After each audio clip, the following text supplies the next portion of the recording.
branch for sponsoring these Zoom sessions. I think that's one of the benefits of this online world, that we can reach across the globe and connect with people that otherwise are at a great distance, aside from cultivating our more personal relations in our geographic home area. I think we're living in sort of very challenging times right now. I think this recent contentious election cycle in the United States is a reflection of that. And one of the things I wanted to do is to look at that through the lens of the threefold social order, which Rudolf Steiner indicated needed to be kind of put in place due to the fact that all of humanity has been crossing the threshold since the 1840s. And we know the Michael age began in 1879, and that anthroposophy is really a Michaelic impulse. So it's, as the current members, those of us who take this earnestly, we now bear the responsibility to do what we can to implement some of these ideals.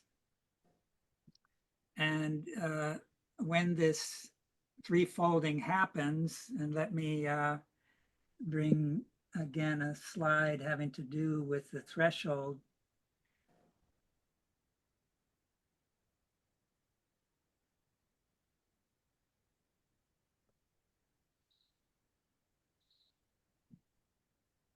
I'm sorry.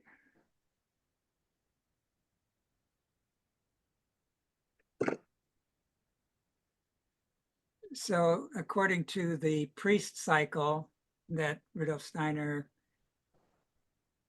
gave in 1924, it was one of the very last lecture cycles that he gave.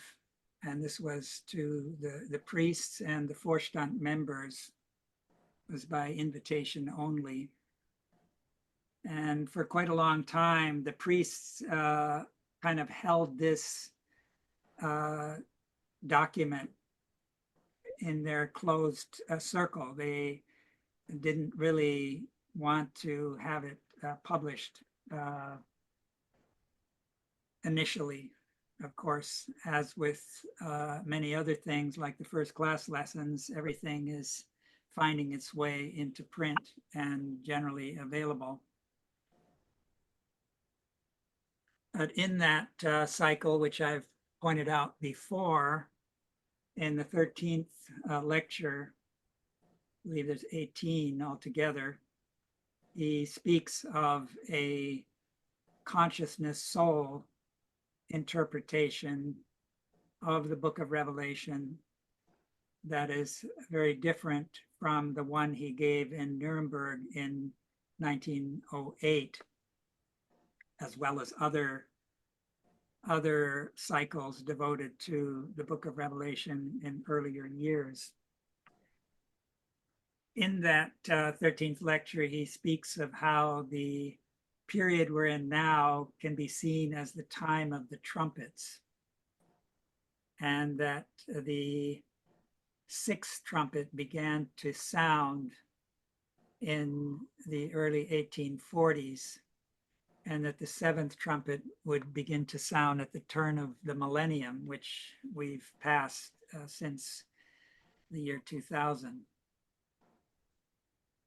And the time frame that this sixth and seventh trumpet involved in the Nuremberg cycle is really the very end of Earth evolution. which is the period just before the very last seventh epoch. Those are, if we look at the 7 letters there, he said those pertain to our age of the 5th post-Atlantean period, and that the 6th epoch would be the period of the seals, the 7 seals, and that the 7th epoch, the last epoch, which also has 7 cultural ages, if one can speak of it in that way, would be then under the sign of the trumpets. And that with the letters, we're more dealing with the earthly plane, and we're, of course, in the 5th age, the age of Sardis. And he speaks of how we're looking forward with great longing for the next 6th age, the age of Philadelphia, the age of brotherhood, which arises out of a marriage of East and West, and that it will be drawn from people from around the whole earth who have taken in the Christ impulse during our age and the second half of the Greco-Latin age, which was from 747 to 1413. And our age, I think it's around 3574, something like that, where the transition is to the 6th age, the Philadelphia age. So we have the task of preparing for that age. But if you now take this priest cycle into account, since the 1840s, we've been collectively crossing the threshold. And that's what this seal, which is the 4th seal of the Rosicrucian seals or the apocalyptic seals that Rudolf Steiner shared at the Munich Congress, that was sort of in 1907 in Munich. And he also had then these columns on either side that were then later embodied in the Goetheanum, 7 on each side in the large cupola. So based on this priest version of the apocalypse that he gave in 1924, we collectively have been crossing the threshold since the 1840s, and this brings about a 3-fold division of the human being into thinking, feeling, and willing, which are held together in the body. But if we rise out of the body through initiation, or in this case, a collective initiation that is unconsciously going on for the whole of humanity,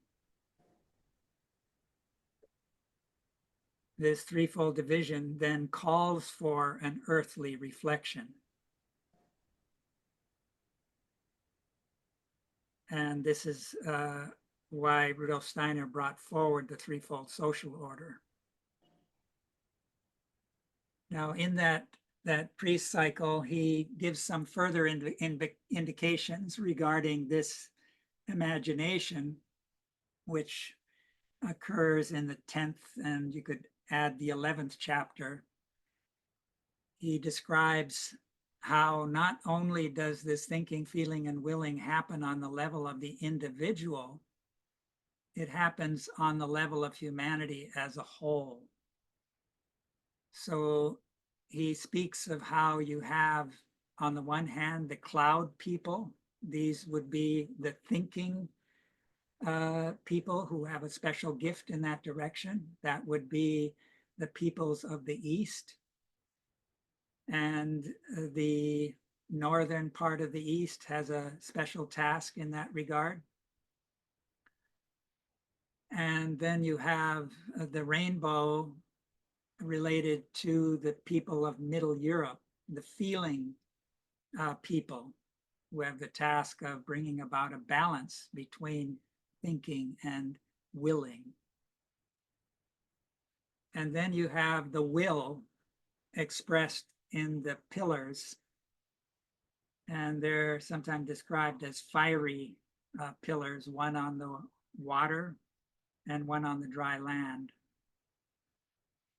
And in this lecture series to the priests, he describes how one can imagine the one that's on the water on the Pacific Ocean, and the one on the dry land on the Andes Mountains. And this, between the pillars, is really the straight and narrow path. We have later in chapter 13, we have two beasts that arise, one out of the water and the other out of the dry land. These are, you could say, the two tempters on either side that arise. And so you could say here in the Pacific where we are, where I am, there's 1 foot where the Luciferic danger is the more prominent one. Whereas the Andes Mountains, which of course stretch across the Americas from north to south. And we know that there were sort of anti-Christian forces at work in South America, in these regions where the Andes Mountains are located, where Steiner speaks of a parallel event to the mystery of Golgotha, where the most powerful Black magician was active and was actually crucified at the same time that the mystery of Golgotha was occurring in the Middle East. And that this involved this Black magician being banished and defeated for a season, for a time. We know that these north-south mountain ranges are running then up from the Andes up into North America on the west coast and all the way up into Canada. And that these north-south mountain ranges, Rudolf Steiner mentioned that the magnetic forces that are active due especially to the iron deposits that are to be found in these north-south mountain ranges. These have then a geographic significance.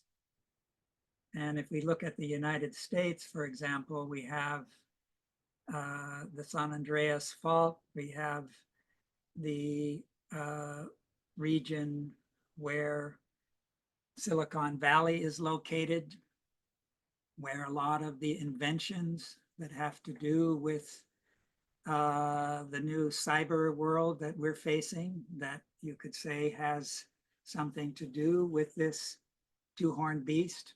On the one hand, the two-horned beast is really the sun demon, whose number is 666. But at the same time, the being of Ahriman is aligned to this being. Ahriman remained behind on the sun and is the Lord of Death. And it's Ahriman who seeks to have us turn one-sidedly to the physical plane and deny the spiritual, which then means that the soul then gets pulled one-sidedly into the physical. whereas the other Luciferic danger, the beast that arises out of the water with 7 heads and 10 horns, that beast was at first in the heights, or this dragon. And that has to do with the Luciferic beings who were involved in the war in heaven, so to speak, who rebelled against the Michaelic impulse. There was many of these battles Steiner speaks of in the Lemurian, the Atlantean. It's a reoccurring theme. But there's a difference between the dragon in the heights, which is the Luciferic beings who then are the tempters because they remain behind on the old moon. They were really on the way to becoming angels from going through their human stage on the old moon. But some of these human pre-angels didn't make the grade at the end of the Lemurian epoch and were lagging behind. And so they then were incarnating into the earthly after a Pralaya period between the old moon and Earth. And of course, we have recapitulations that continue to happen. The Polarian, the Hyperborean, that's the old sun repetition, the Lemurian, the old moon, then the Atlantean. And this figure in the seal has to do with this transition from the watery element that was dominant in the Lemurian and carried over to the first part of the Atlantean. And then the dry land has more to do with the second half, especially the last third of the Atlantean. It's around the 5th Atlantean phase that the mineral kingdom came more to the fore, and that helped to awaken the human ego. And that also brought the death forces into play because Ahriman is connected with the mineral kingdom. The mineral kingdom, the inorganic, lifeless kingdom, involves then these death forces. And we then have this 2 halves, what's called the Sun-Mars half of Earth evolution, embodied in the red pillar. You could call it the incarnation pillar, the birth pillar. And on the other side, we have the excarnation, the return to the spiritual. The second half of Earth evolution commences. And those death forces will then get stronger and stronger. So Ahriman will get stronger. Lucifer's karma is Ahriman. And so Lucifer sets the stage for Ahriman.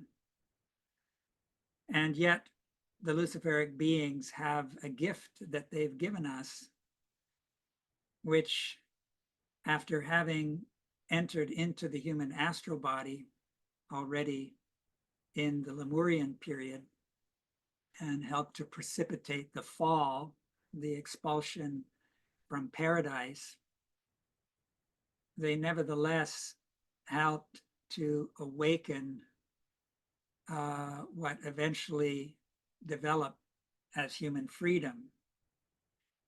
And this has to do with the fact that they awakened the ego, you could say, prematurely, before we were fully ready for it. And that during that Atlantean period, there were 7 root races, as they're called. And at that time, this realm of blood relationship was in its right timing. So Steiner points out that the dragon with 7 heads and 10 horns is really an imagination that has to do with the whole Atlantean period. The first 4 has to do with the 4 living creatures that I want to deal with in the upcoming seal. But first, I want to switch over to looking at this threefold social order, which, as I mentioned earlier, Steiner sought to bring into Middle Europe in the aftermath of the devastation of the First World War. And even though he did everything possible to seek to bring this to the attention of some leading individuals within what was left of the government at that time, it was a very chaotic period. There was hyperinflation going on. The French had taken over the Ruhrgebiet. The Germans were blamed for the war. And the Ruhrgebiet was the area where the German industrial area was located. And there were all these reparations that were demanded of Germany as a kind of compensation for having been blamed for this First World War, which Steiner contested. There were many, many other factors that weren't taken into account. And Steiner speaks of how certain backward brotherhoods were involved in setting up Germany to take the blame, especially within the Anglo sphere, the British sphere. And this threefold social order has a certain origin within the secret brotherhoods, where the Freemasons, you could say at the end of the period when the French Revolution was underway, these 3 sayings is freedom, equality, and brotherhood were sort of catchwords that were spread abroad or leaked from these circle of the brotherhoods. And at that time, Christian Rosenkreuz as Le Comte de Saint-Germain had played a role in an earlier period. So he's really one of the sources of this impulse that later became the threefold social ideals that Steiner brought forward. So Steiner then pointed out that the freedom really belongs to the spiritual cultural sphere, that equality is especially significant for the rights and political sphere, and that brotherhood was needed in the economic sphere. And if you take this threefold ideal and you look at this election cycle we've just been through, you can see here the amount of money that was spent by various political groups to try to influence the 2024 election. This is from a Bloomberg News article. And aside from this money being poured in, you have the Christian right, sometimes also called Christian nationalism, playing a prominent role in this political cycle, especially on the Republican side. And that the press, of course, also plays a big role. You have these days what's called infotainment. And there was once upon a time when the press was limited to a few outlets that played a dominant role. And there was at least some efforts many decades back to at least give the impression of trying to be somewhat politically neutral and have professional people who have a training in being able to distribute news in a more unbiased way. We now have news outlets that make no secret of backing one political party or the other. And so if we look at the fact that if you look at, for example, African Americans who make up a large percentage of incarcerated individuals, many of them coming from poor backgrounds and often not being able to afford a bail. They're often stuck in prison waiting for their court date, which often is very backlogged.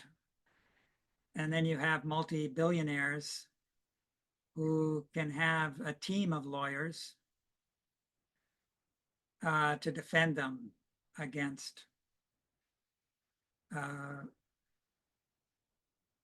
charges that are directed against them. And without going into details, whoever's attuned to this recent elections can see some of that going on. And so we have, on the one hand, the spiritual cultural sphere, the religious, mixing with politics. Then we have the big money going in from the economic side, where brotherhood should be the ideal, and where these three spheres should be kept separate from each other. And in the right sphere, we have inequality, where you've got multi-billionaires who can avoid the consequences of their action through manipulating the system.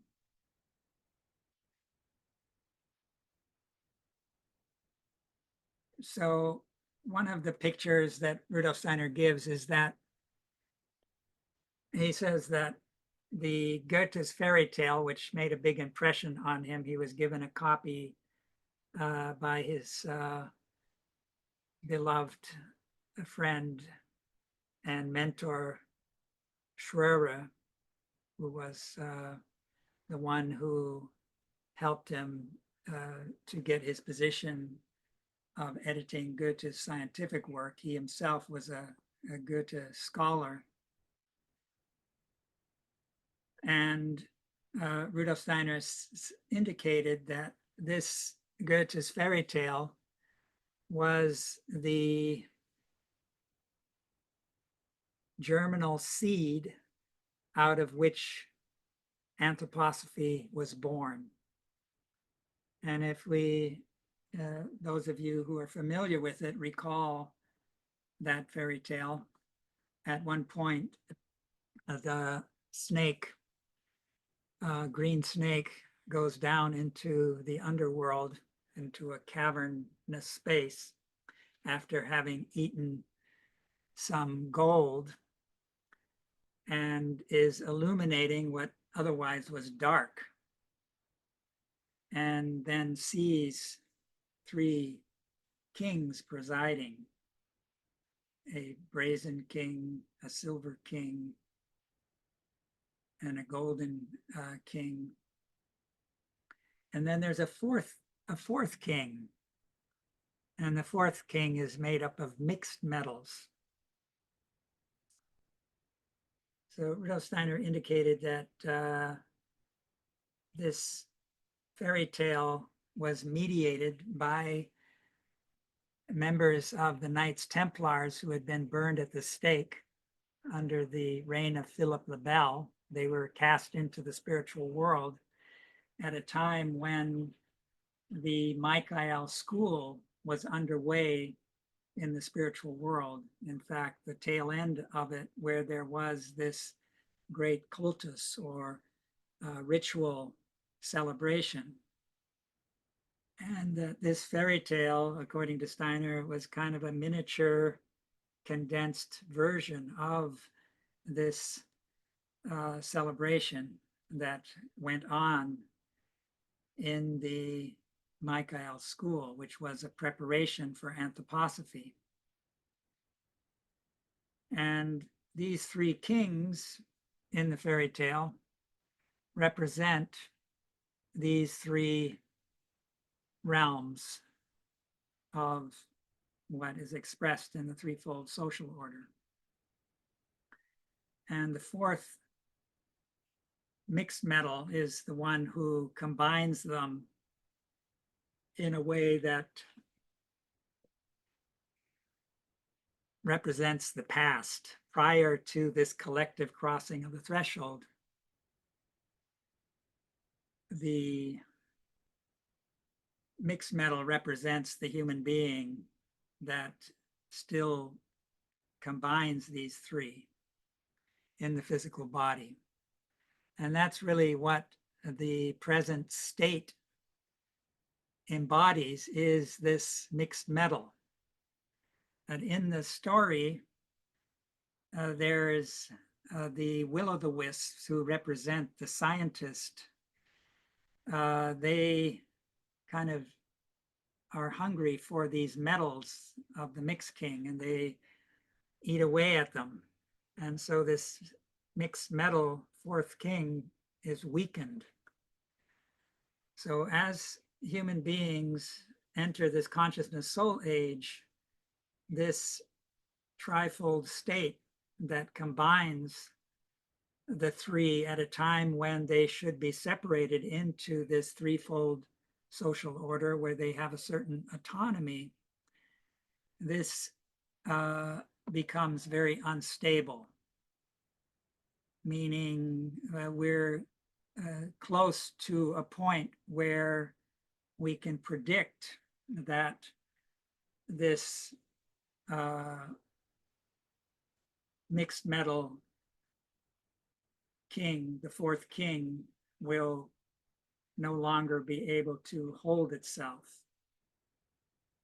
And we're approaching a time, and if you look at the economy, the United States, for example, has like a $35 trillion debt at the moment. And every 100 days, there's another trillion apparently added. And this is unsustainable. And if you start to look at the global debt, you see that other countries are similarly burdened.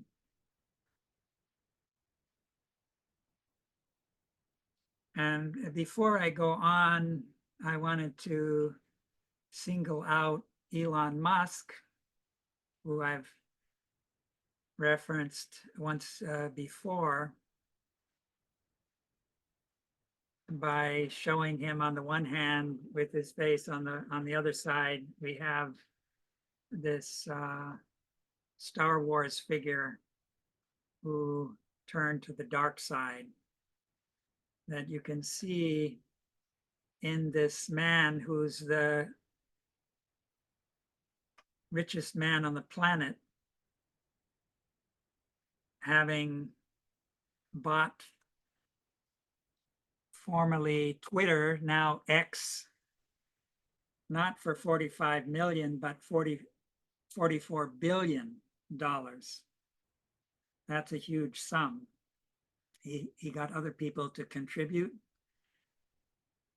And recently, he's the first to have crossed the 300 billion mark. And some suggest that he could become, in the future, the first trillionaire. So since his takeover of Twitter in 2022, I believe it was, it's changed dramatically, where a lot of the people who were kind of banished from the platform previously have been invited back. There's now a big exodus from the platform to others that have arisen in the meantime. And Elon Musk threw his weight behind Donald Trump, for example, during the course of the election, was sort of jumping on the stage, was giving $1 million giveaways during the last 2 weeks, was using his social media influence and his influence on X. He has, I think, 204 point something million followers. The algorithm on X has apparently been tweaked so that he has more influence than others on that platform. So we can see how someone like Elon Musk, who, aside from having purchased Twitter, renamed it X, he owns the rocket company that is expected to be the first to, in the future, take human beings to Mars, is helping NASA to, in the meantime, establish a moon base. And there's many young, especially men, who look up to Elon Musk. I mentioned in the last presentation how Rudolf Steiner indicated that in the United States, there would be a chasm or chasm opening up between the men and the women. And we have a reversal of the paradise myth, where in Genesis, we hear how Lucifer tempted Eve to eat of the forbidden fruit. Eve passed the apple on to Adam. Now we have the opposite, where the male comes under the influence of Ahriman, and there's a tendency to draw the feminine after him, and that there's a tendency for America to be the place where the incarnation of Ahriman is being prepared. And in the interior life of male and female, we have what's called the doppelganger. And in America, the geographic region lends itself to the Ahrimanic doppelganger playing a powerful role.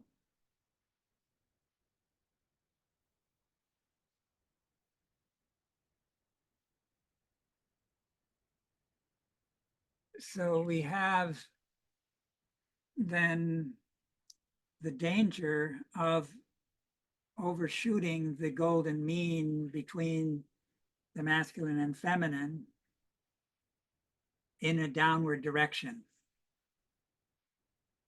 And that puts us in touch with the mineral kingdom where Ahriman is present. And that's the region that lends itself to weighing, measuring, and counting. So that helps to give rise to modern science. I pointed out before how the Royal Society was an all-male society. And that was, of course, where England played a big role. Francis Bacon, the father of the Royal Society, was a incarnation of Harun al-Rashid, who came out of the Arab stream. So that we have these Ahrimanic influence playing an important part in the birth of modern science. And scientific materialism is one side of American life that's very strong, even though you have the religious right. Steiner indicated that one of the ways that Ahriman would prepare his incarnation is to create a caricature of Christianity. And I think that's part of what we're seeing at the moment. And one can see in the election cycle some of what Rudolf Steiner indicated was a playbook that was used by the Bolsheviks, for example, where they created solidarity among the working class around shared hate for the aristocracy and the intelligentsia. So now we have it being played out with hate against immigrants and the like. There's talk about polluting the blood, which sort of echoes sort of racial and ethnic dimensions that have to do with this being with the seven-headed dragon who rises out of the waters of the collective unconscious, or you could say the astral world, the astral ocean or sea, where the Luciferic dragon that takes us back into the past, Ahriman takes us too quickly into the future with technology, etc. You can see how much racial and ethnic elements have played a role in this election and across the planet. You look at the war in Gaza, and for the Israelis, their population is much more valuable and important than the people of Gaza, the Palestinians. They're being bombed with somewhat indiscriminately, where already months ago it was at 40,000. Since then it's grown. And now we have it spreading into Lebanon. So, and one has to look at Hamas too. They hate Israel, hate the Jews. They don't recognize the Jewish state. And you've got backward religious theocracies like Iran that play an important role in these Hamas and the Shiite Muslims, especially Hezbollah, and among the Houthis. So this all has to do, these dragon heads fight against each other. But we have to watch for where's the dominant head. in the last round, in the time after Steiner, Germany, I would like to say, became the dominant head. So these root races tend to rise up. This has to do with Michael casting the dragon down into the human unconscious, and these spirits of darkness, collectively referred to as the dragon, creeping into the human will, into the human feeling life, into the human thinking, and back then inspiring the Holocaust, the Second World War, hostilities, and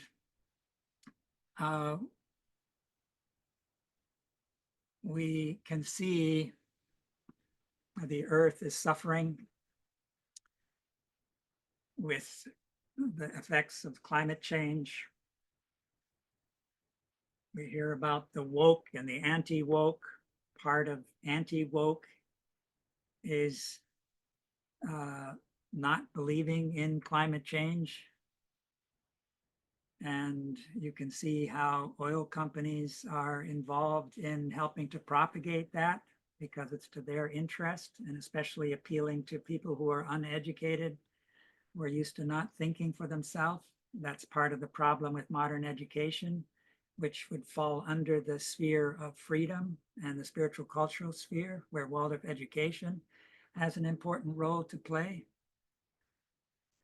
So let me just read this to remind of what Rudolf Steiner indicated to the priests and the Vorstand members.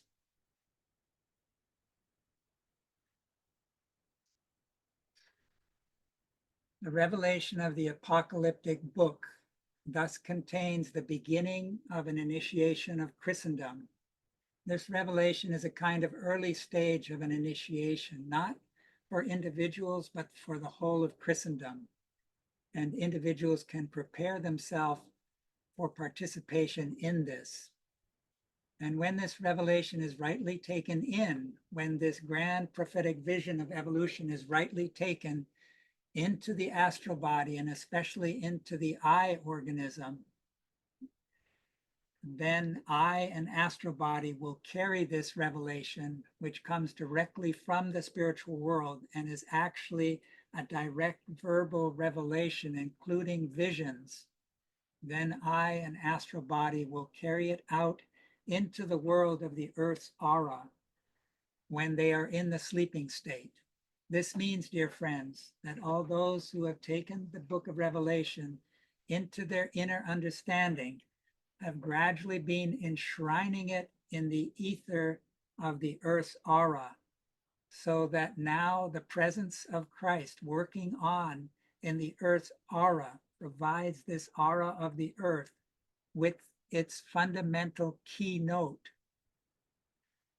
As the pupils of John gradually take in the content of the book of Revelation, the meaning of the words becomes enshrined in the ether of the earth's aura. So what is thus enshrined in the earth's aura, indeed, what was already enshrined there through the great and significant impressions received from the divine spiritual beings by the author of the book of Revelation himself, all this works on the human being's ether body between going to sleep and waking up. This means that those who have an inclination towards the mystery of Golgotha can expose their ether body to the content of the book of Revelation while they are in a state of sleep. This is a fact. Through a right disposition towards Christ, one can generate a kind of sleeping state that enables what the content of the book of Revelation has brought about in the earth's ether and what lies in earthly evolution through the coming of Christ into the earth's ether to become enshrined in one's ether body. This is the actual process, that is the ongoing deed of the book of Revelation. So I think that this is something very important to keep in mind in these contemplations. At the start of these slides, I've always had these 7 apocalyptic seals and mentioned how they can be worked with during the 7 days of the week, and that they can become windows into the soul spiritual world. And the mystery of Golgotha is really what gave the earth its meaning, according to Rudolf Steiner. When the blood flowed, the sun spirit united himself with the earth and became the earth spirit. And this is what will make it possible in the future for the earth to reunite with the sun. The Christ left his Atman on the sun, according to Rudolf Steiner, brought his life spirit into the aura of the earth, where especially the people in Northern Europe had a predisposition to witness the Christ descending from the sun sphere in the etheric aura of the earth. And then the Grail mysteries, where you have Joseph of Arimathea here and the spear of Longinus, that then captures this mystery of the Holy Grail that involves the Christ being received in the hearts of human beings. You had witnesses like Joseph of Arimathea, Nicodemus, the beloved disciple, the Marys, and Longinus was said to have been suffering from cataracts, and his sort of close to blindness was healed and he became a Christian convert. And we know in the Grail legend that there's this spear that's carried in as part of the Grail ritual. And on the right, you have this rending of the veil of the temple, which was 4-colored, was there as the entry to the Holy of Holies. Only the high priest once a year entered and uttered the name of Yahweh in that secret chamber where the golden cherubim spread their wings. And that cubical space is really a seed of the New Jerusalem, which is also a cube. But here in Solomon's temple, it was all gold. And that gold, this future sun mystery, was hidden in the darkness. There were no windows. And that's where the Ark of the Covenant was kept.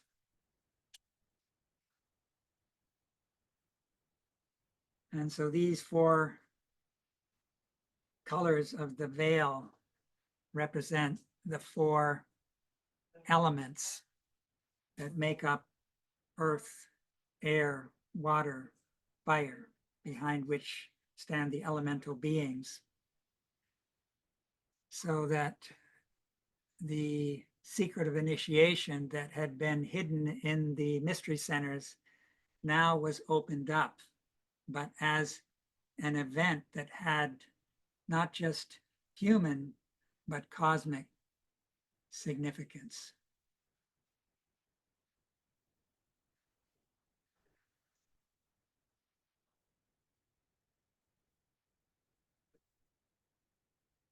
So you have the spear of Longinus and the rending of the temple veil,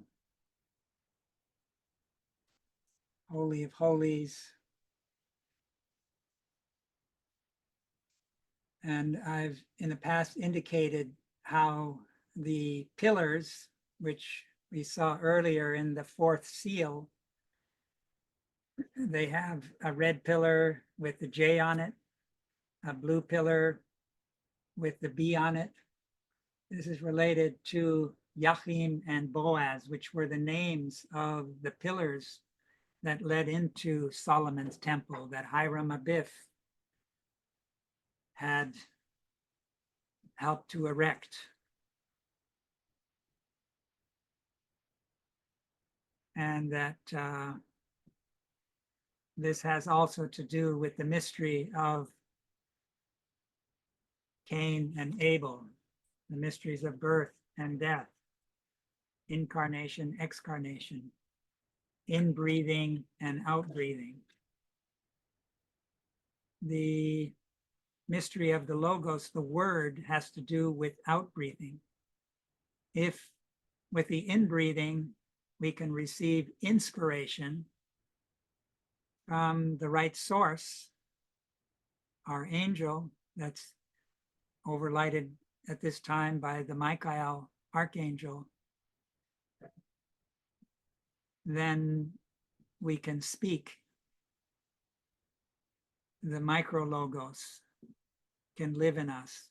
That's the forging of the Grail sword. The micro logos, the word that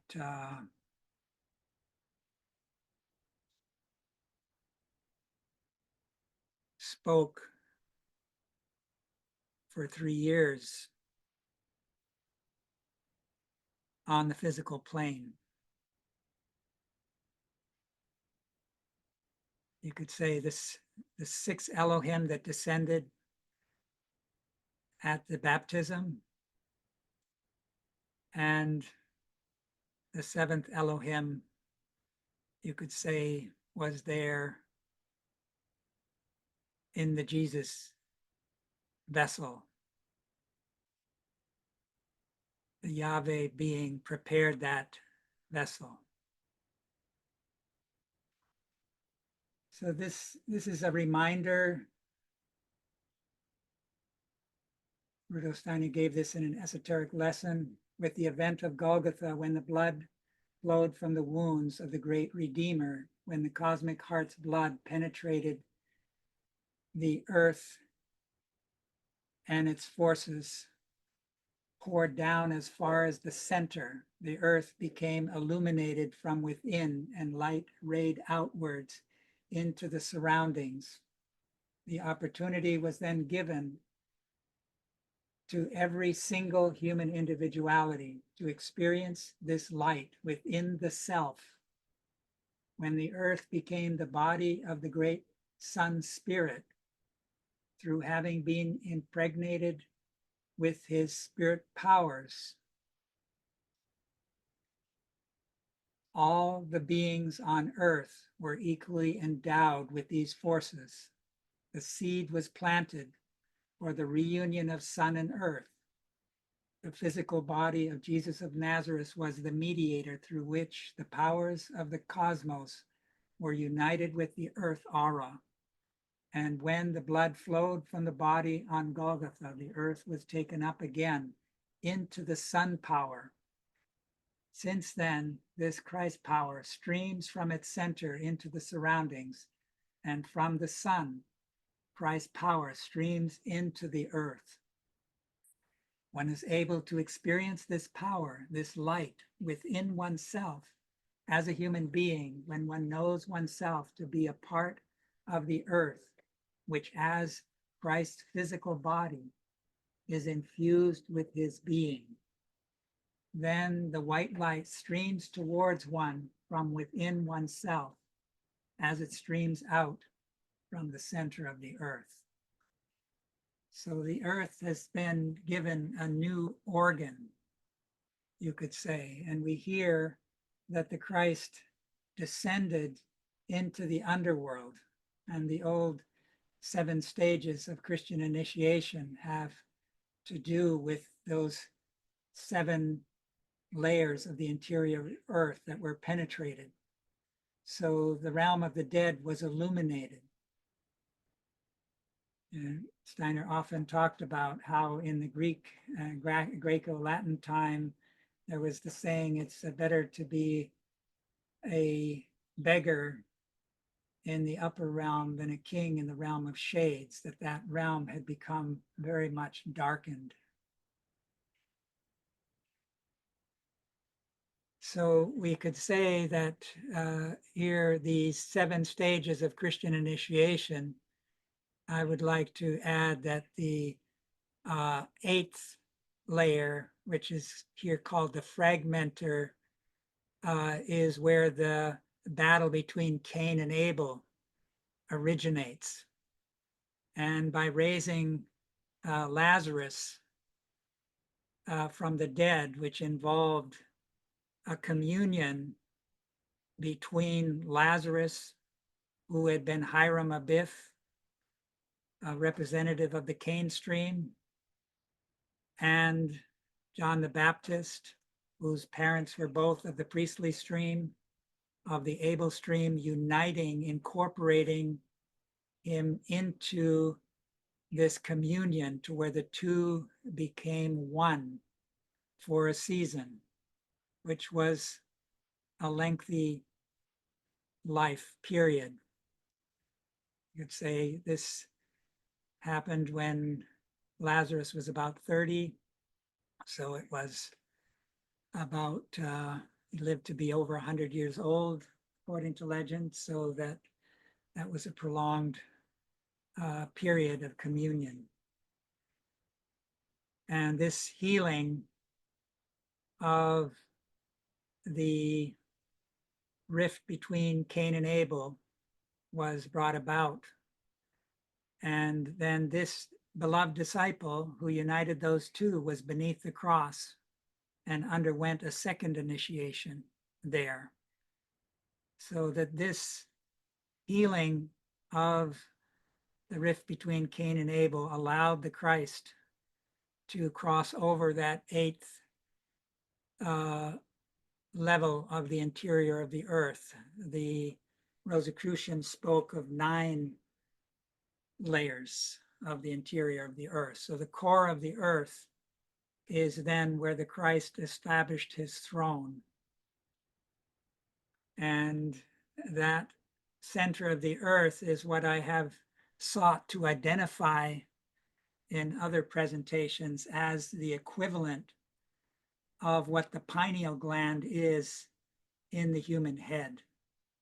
So Rudolf Steiner in Esoteric Lessons indicated that the ego initially was there in the forehead, but that when the human being had reached the stage of spirit selfhood, which is the goal of Earth evolution, that it would then descend into the pineal gland. And if one studies the lecture, The Etherization of the Blood, where he talks about a relationship between the heart and the pineal gland, that there's this etherizing of the blood that's constantly happening. Christ's blood was etherized, and if we circle around like the eagle is able to look at the sun, eagle represents spiritual intelligence. That was a symbol of Johannes or John, the beloved disciple. It is said that the eagle could look at the sun unflinching, so that you have then this spiritualized intelligence when it turns to the mystery of Golgotha and penetrates its secrets like we're trying to do here. Then that etherized blood of Christ can unite with the upward streaming etheric forces that are always streaming from the heart towards the pineal gland. But in order for that to take place, the pineal gland is initially a hard stone. Steiner says the pineal gland can only be nurtured by the mineral part of our diet. And we hear in the Grail mystery of how this Grail cup is forged from a precious stone that has to be carved out. This is the stone that fell from Lucifer's crown in the battle of heaven. You could say Michael dislodged it. And that, according to legend, we can understand that this Grail cup, this stone that fell from heaven, is related to the Nathan Jesus being. And when Parzival first entered the Grail Castle the first time, he witnessed the suffering of Amfortas, his uncle, but he didn't ask the question. So he had to go out, spend many years before he arrived at a point where he was ready to return. And the image of the Pietà played an important role. His cousin Zigune, who we learn from esoteric studies and anthroposophy, was the same individuality who later appeared as Ita Wegman, and that Shia who had been killed by the Red Knight, who was really after Parzival, who was defending the lands of Parzival, was killed, and his beloved Zigune held this dead knight in her arms like the Pietà beneath the cross. So Rudolf Steiner and Ita Wegman played a role in these Grail mysteries. And in the Grail mysteries, we hear of the knight riding, but there's usually always a dead knight riding with them. So when Parzival was riding on his quest, Shia, who died for him, you could say, kind of sacrificial death, overlighted him. And we know from karmic cycles in the esoteric school that this individuality who appeared as Parzival is the same individuality who appeared as Mani, who appeared as the youth of 9 who was raised from the dead by Christ, as the youth of Sais in Egypt who lifted the veil and was struck dead. So that the Grail mysteries are really a sort of repetition of the Egyptian age in our 5th period. And this Mani is a leading figure. In the future, there'll be a separation of good and evil, and this Manichaean stream will play a very significant role. And Mani is really the leader of our age. In the future, he will become the 13th in the lodge of the Masters of Wisdom and Harmony of the Feeling. In the 6th epoch, the epoch of the seals, he will become the new Manu, the 13th in the circle of 12. Until then, the Manu is a being who brought a high level of initiation with him from before the Saturn stage, before human evolution began.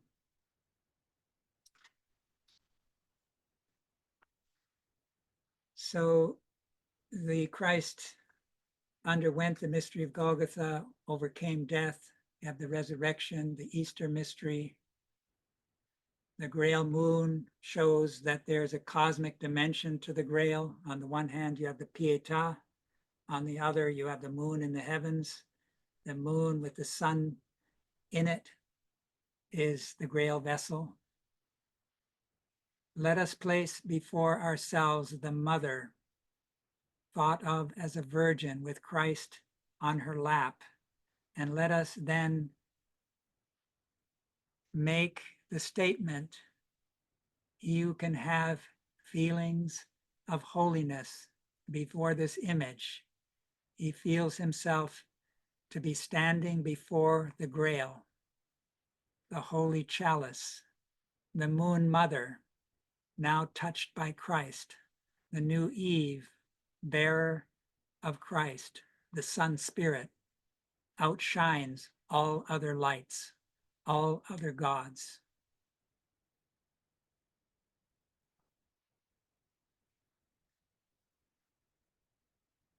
Here you have the transfiguration, and Rudolf Steiner indicated, I know we have the seal that I started with, the fourth seal has the two pillars. In the 11th chapter, we hear of the two individualities who really represent these pillars, and that is Moses and Elijah. Elijah representing the sun Mars pillar, the pillar of strength, and Moses, the pillar of wisdom, the blue pillar. And in between, the transfigured Christ. In that seal, you have the sun with the rainbow above, and you have the book that is to be eaten. You could say the book of life that is sweet as honey in our mouth, but becomes bitter in the belly.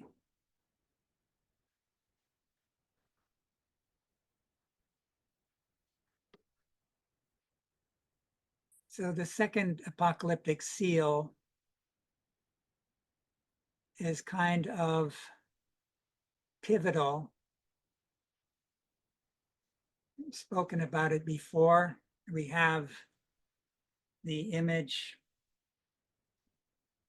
of the altar with the divinity who's depicted in a mysterious fashion, shining like an emerald with rainbow about, thunders and lightning are spoken of. 4 living creatures, each with 6 wings, with eyes in front and in the back, that are constantly expressing worship. The lion, the bull, the eagle, the human with an animal head is sometimes shown. These are the cherubim, you could say, who are the aspect of the first hierarchy that represent the sun principle within the hierarchy that mediates the father principle. And in it, we have this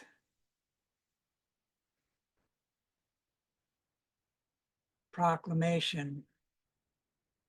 There's a book open in the lap of the one who is sitting on the throne. It's like a scroll written on the inside and the outside. But there is a lament in the heavens, and a strong angel proclaims with a loud voice, who is worthy to open the book and to loose the seals thereof? And it says that no one in heaven or on the earth could open the book and loose the seals thereof.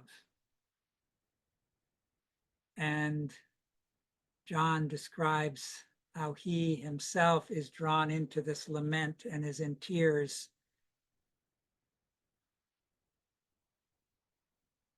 But then with the help of one of the elders,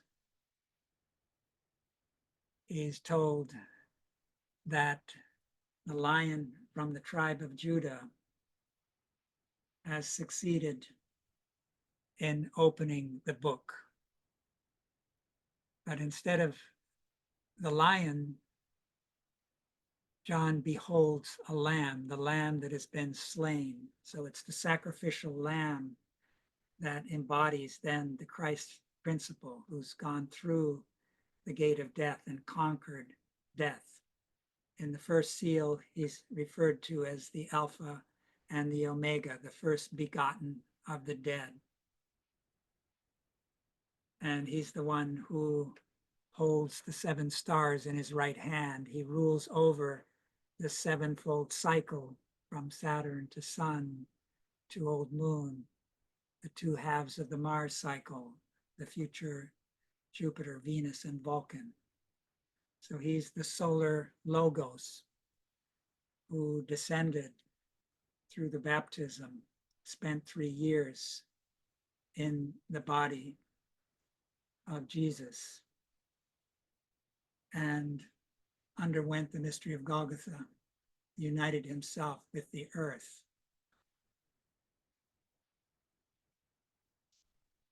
And I saw and behold in the midst of the throne and of the 4 living creatures and in the midst of the ancients, a lamb standing as it were slain, having 7 horns and 7 eyes, which are the 7 spirits of God sent forth into all the earth. And up above on the right there, you have a sort of a symbol of the 7 eyes and 7 horns in this 7-pointed symbol, so that the Christ, as the Sun Spirit, rules through the 7 planetary spheres. And we could say Michael, as the countenance of the Christ, plays a role in that. Although, as Steiner said, there was later a rebellion against Michael. So that with this seal, he says the 24 elders are really the forerunners of humanity. So that on the old Saturn, the present archive were going through their human stage, and that each of the 7 stages of old Saturn, there was one of this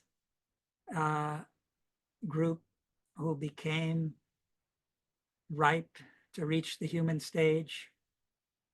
Similarly, on the old Sun, there were 7 beings who in the meantime have become the present archangels on the earth level, who were going through their human stage.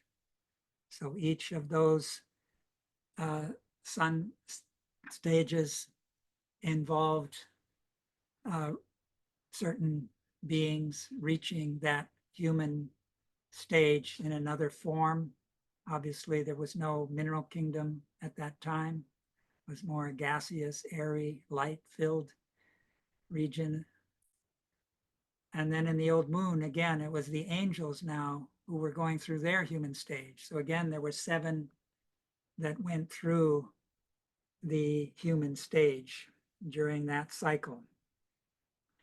And then in the earth, there were then 3 more that went through before the Atlantean age, when human beings really started to go through their human stage in the mineral kingdom. You had beings who went through the human stage in a different form when the earth was still watery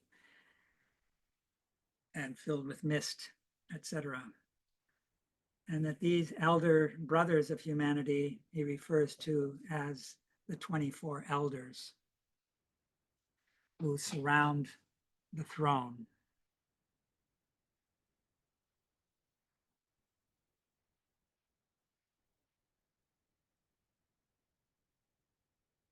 Now, in our 7 post-Atlantean cultural ages, we go through the ancient Indian, the Persian, the Egypto-Chaldean, Babylonian, the Greco-Latin, the 4th, and our own, which is the 5th post-Atlantean period, then the Age of Philadelphia, the Russian Slavonic period, then the 7th is the American. So what Rudolf Steiner indicates, if you study his various cycles on the apocalypse, that what human beings went through in those 7 stages of the post-Atlantean, beginning with the ancient Indian, what we went through in those incarnations, because we as human beings were incarnated in each of those ages, was sealed in this great book that this lamb, the sacrificial lamb, the Christ as the Lord of karma, holds, as able to open. And in this 6th age, those 7 seals that are opened are really directly related to what human beings individually achieved in those 7 post-Atlantean ages. So what we in our incarnations underwent in the ancient Indian stage of culture was unsealed in the first of the 6th epoch with the white horse. The white horse represents the emergence of human intelligence that was still touched by the divine. The ancient Indians were still strongly related to the spiritual world. The physical world was Maya, an illusion.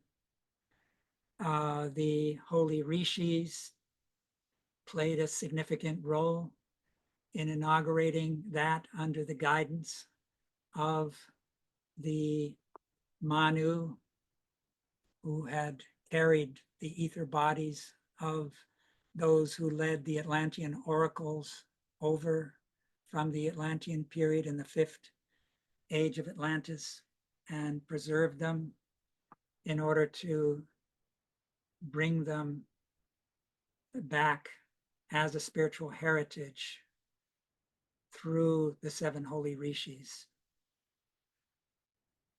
And so the white horse and the rider with the bow, the golden crown, still represents intelligence that was overlighted by the spirit. But then these are preparations for what will take place in the 4th Greco-Latin age, the mystery of Golgotha. These 3 first post-Atlantean ages are really preparations. You have in the 2nd age, you have the great initiate Zarathustra, who helped human beings to become awake to the battle between Ormuzd and Ahriman, to begin to conquer the earth for the spiritual world, to deal with the Lord of Death, Ahriman. And he looked up to Ahura Mazda, the great aura of the sun. He's really preparing what would later come, and he himself will play a role as the Master Jesus in that bodily preparation for the baptism in the Jordan.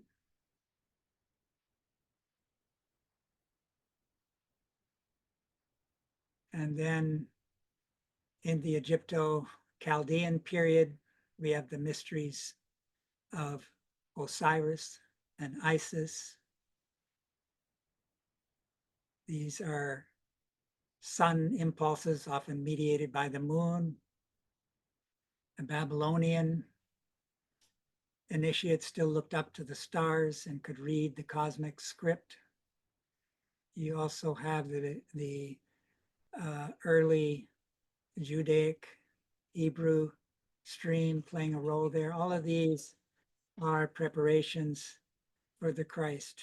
Steiner speaks of 6 bodhisattvas who are pre-Christian, who bodhisattvas are human vehicles overlighted by archangelic beings who penetrate for a period of 5,000 years until they reach the Buddha stage. And 6 have come before the mystery of Golgotha, and 6 more will come in the post-Golgotha age. So in our time, it's the Maitreya Buddha who is incarnating regularly. And between incarnations, these bodhisattvas are in the Buddhisphere surrounding the Christ being. So they bring down the 12 virtues of the Christ being. So the virtue of compassion was brought by Gautama Buddha in the 6th century, which was sort of in the Michael age. So the future unsealing for our age will take place in the 5th, when the 5th seal is opened. So we have the descent of human intelligence. That's really what the whole preparation is for the future, is to achieve manas. Manas is related to the development of intelligence, to spiritualize intelligence. But it's the ego, the rider, that has to descend into the earthly plane without succumbing. And this descent involves the Kali Yuga,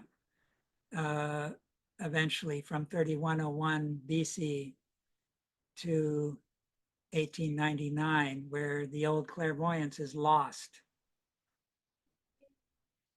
And we set the stage for our time when the scientific revolution occurs and the spiritual is kind of eclipsed by the materialism, which was a necessary step and stage.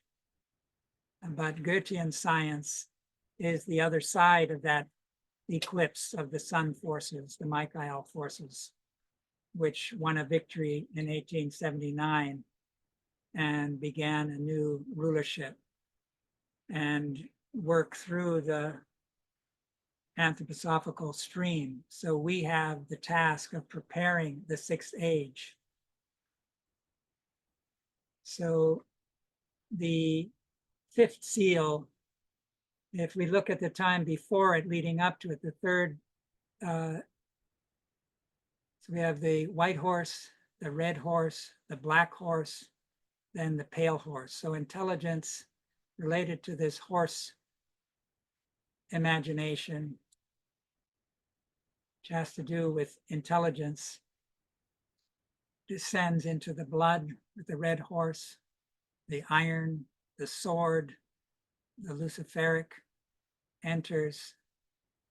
Then we descend to the physical plane with the black horse, the scales, the weighing, the measuring, the counting, the world of the economy, but hurt not the oil and the wine.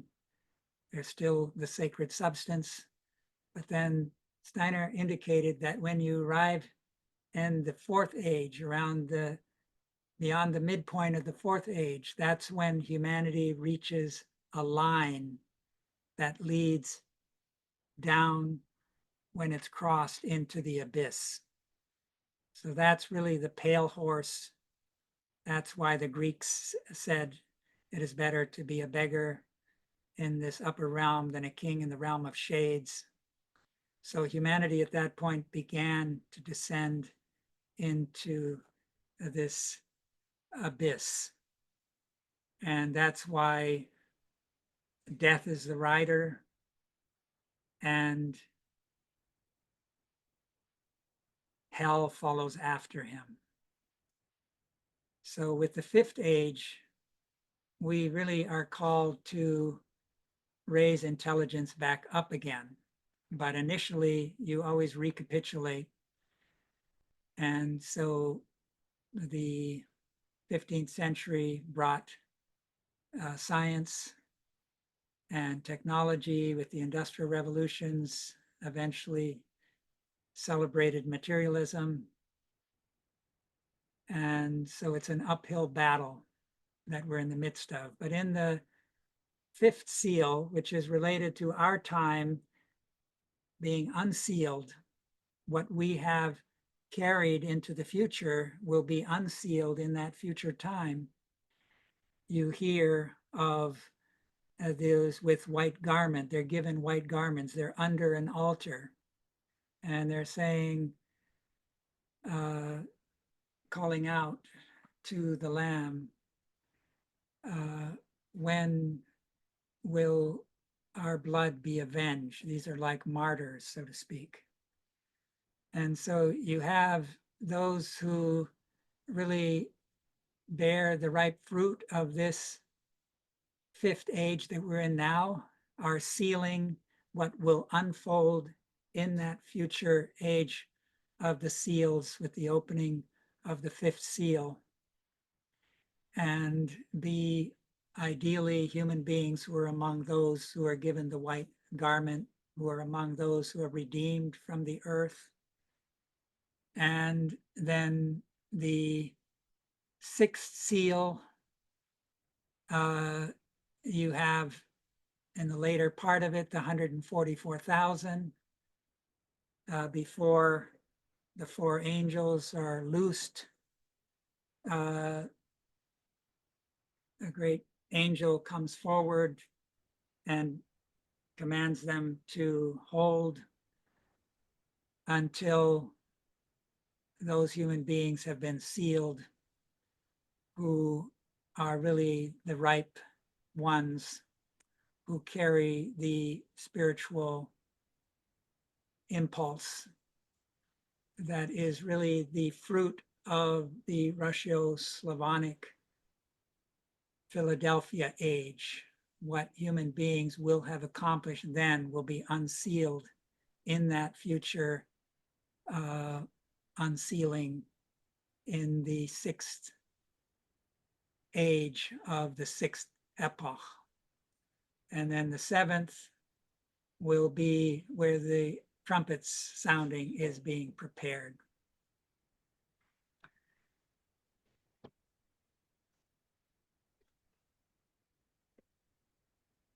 So here, as Rudolf Steiner speaking, when I was endeavoring to interpret John's Book of Revelation in Nuremberg in 1908, that was, of course, quite a different period for the whole of the anthroposophical movement. My foremost intention at that time was to interpret anthroposophy itself on the basis of the Book of Revelation. A great deal can be interpreted through this book because world events too can be gleaned from it.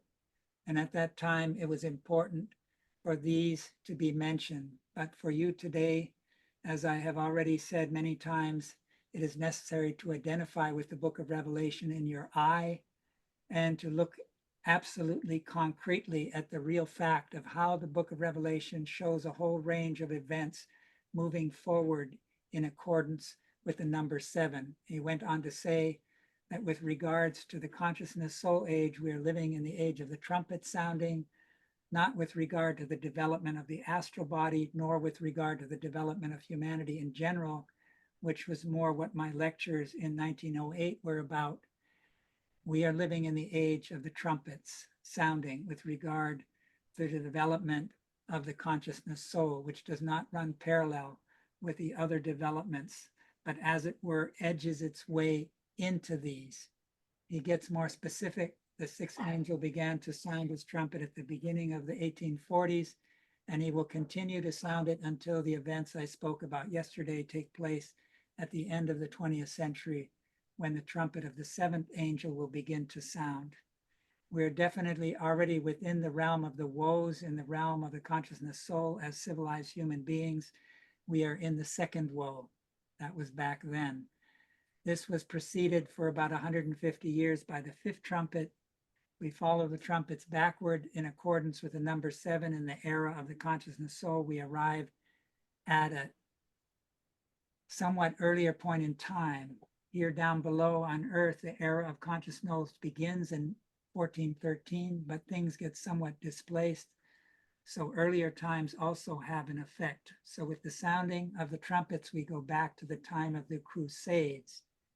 In genuine mystery centers, the period from the Crusades up to our time now was always regarded as the age of the sounding of the trumpets. So that the Crusades would have been then in the consciousness soul, this period that he was kind of seeking to refer them to. And since we're in this age of the trumpets, we can look forward to what the sixth and seventh trumpet really involve. So the image on the left, which is the two pillars we already spoke about, the gateway, the straight and narrow path between the two beasts, the dragon with the 7 heads and 10 horns, and on the other side, the 2-horned beast. And we need to go through the middle. Evil and good, there's a threefold mystery. And so we are moving from the planet of strength to the planet of wisdom, the old moon. And now our task is to ascend to co-create the future planet of love that the Christ event helps to make possible. However, it's when you come to the fifth stage of development, you encounter, unlike the fourth, which has to do with the mystery of birth and death, you have the mystery of good and evil. So the 8th sphere has to do with this mystery of evil. And Steiner speaks of this in various places, especially in this book on the secret societies in the 19th century, where he goes into more detail of the 8th sphere. But this is really a sphere involving a kind of spectral virtual world. And I would like to suggest that some of our technologies are related to this, that are coming to the fore now. And this has both a Luciferic and an Ahrimanic side to it.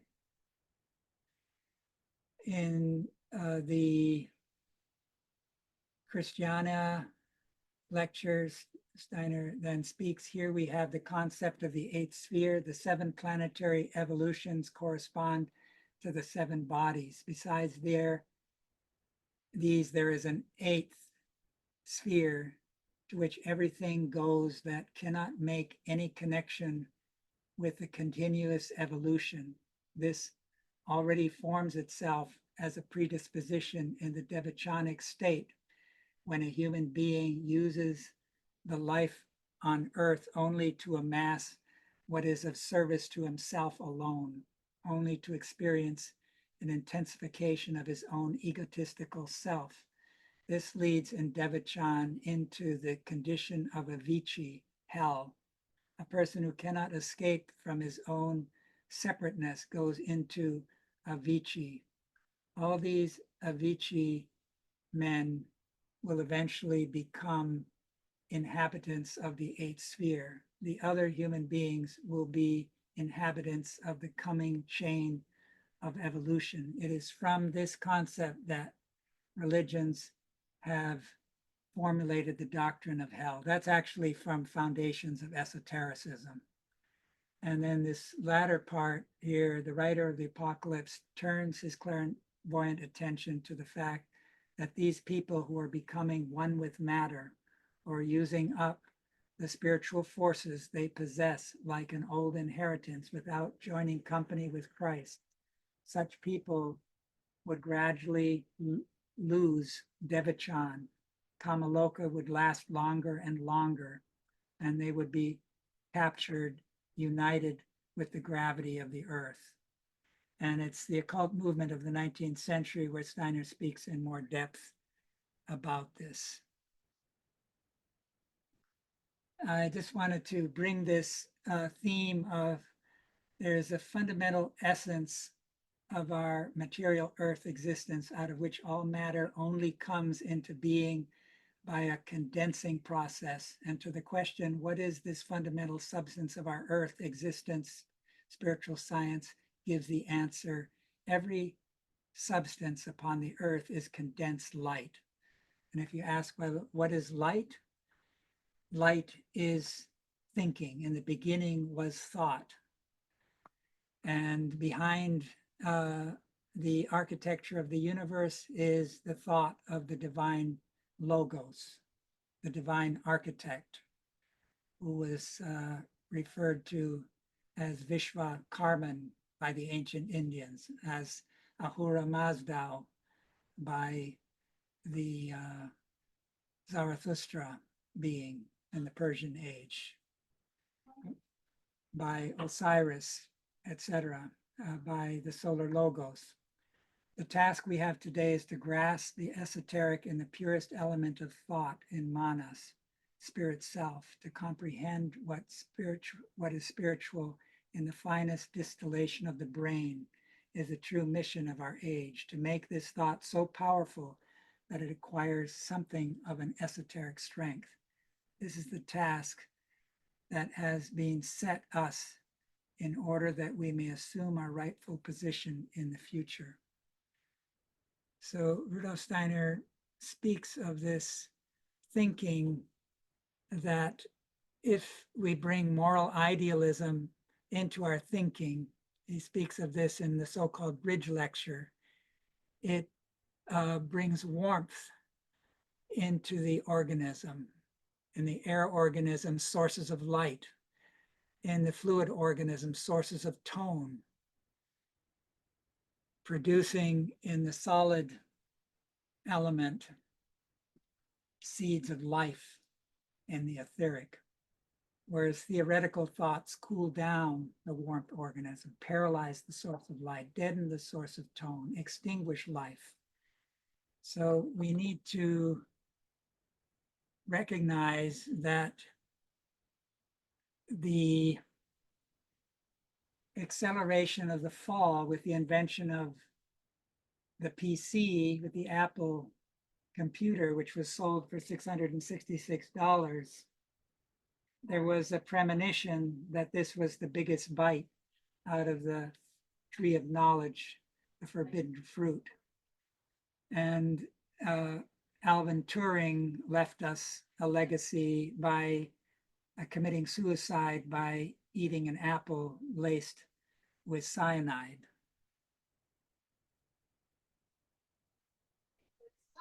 Now, the 666 cycle, we have these three, the year 666, always there's a wave of influence, like a seismic event sends out waves. This is a seismic event in time, where the sun demon in the year 666 is kind of an epicenter in time.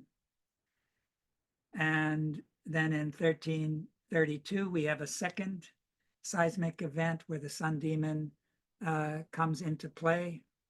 And in 1998, we have a third seismic event in the realm of time. At the very epicenter of that, you have the birth of Google in 1998. They started that company. And they liked the story with the apple in their garage working. We have two individuals who met one another and co-founded this company in 1998, the year of the third 666 cycle. And Sergey Brin is someone who is very much invested in this idea of the transhumanist and even post-human vision. Later, they renamed this company Alphabet. You now have Sundar Pichai as the CEO, but you very much have also other individuals involved playing a role. This was just the news a couple of days ago. A grad student in Michigan received a threatening response during a chat with Google's AI chatbot Gemini. In a back and forth conversation about the challenges and solution for aging adults, Google's Gemini responded with this threatening message. This is for you, human. You and only you. You are not special. You are not important. And you are not needed. You are a waste of time and resources. You are a burden on society. You are a drain on the earth. You are a blight on the landscape. You are a stain on the universe. Please die. Please.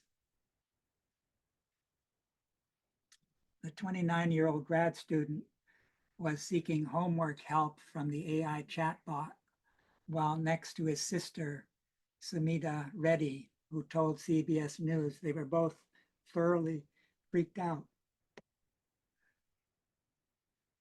So aside from this duo who helped to start Google, you had the chief engineer of Google, someone I've spoken about before.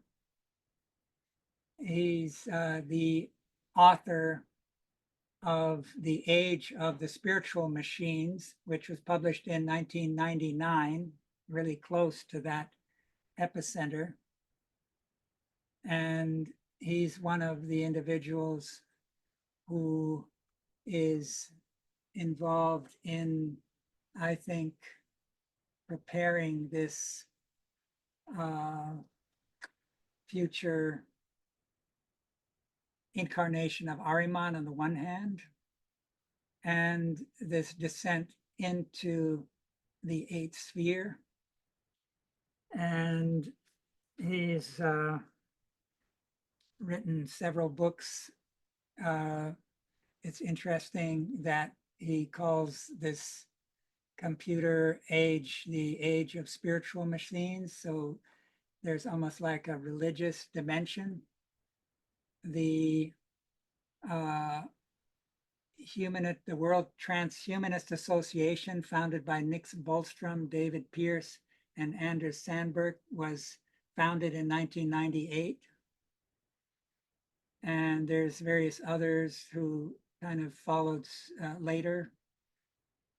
That's people like Hans Moravec, Franz Tripler, Marvin Minsky. The person who wrote that book I was talking about, the chief engineer of Google, is Ray Kurzweil, the author of The Singularity is Near, and his most recent one is called The Singularity is Nearer.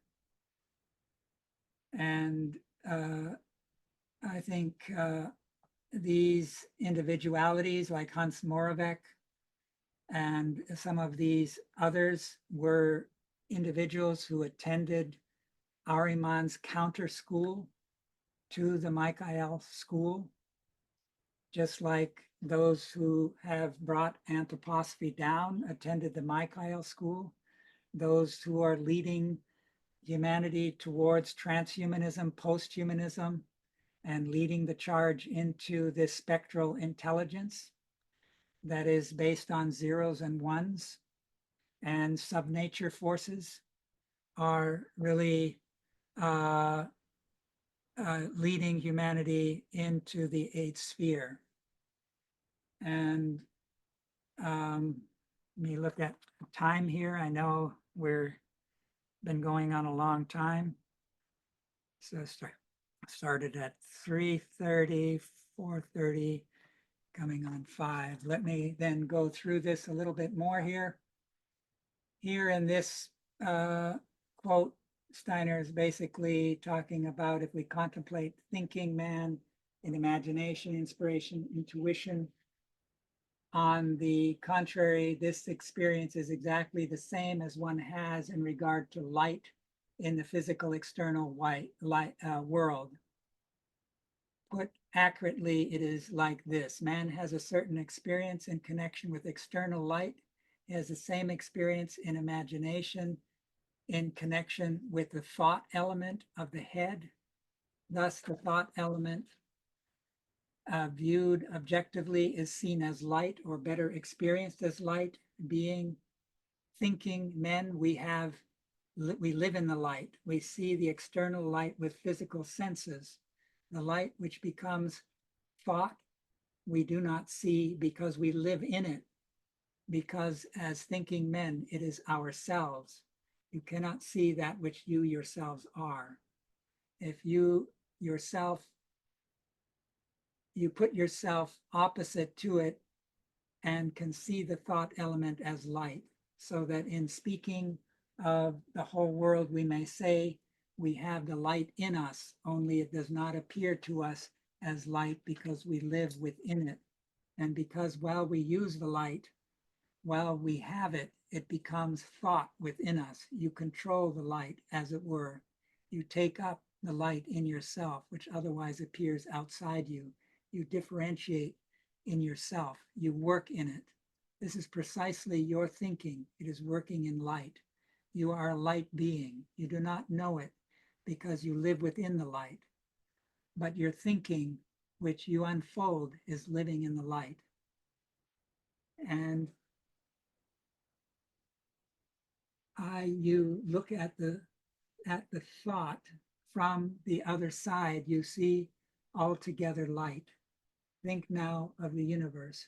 Circle, there's an image there. You see it radiating with light by day, of course.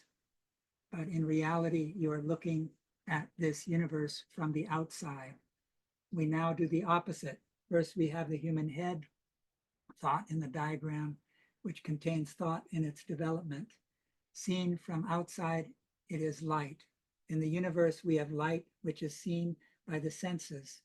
If we come out of the universe and regard it from outside, what does it look like then?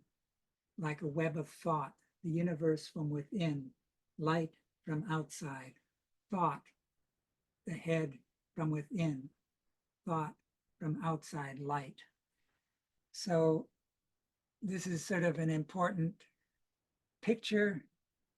This is sort of an earlier, I've touched on this before, but here he says pretty much the same thing, but here he says thought is electricity. And I want to differentiate then between these two types of light and electricity.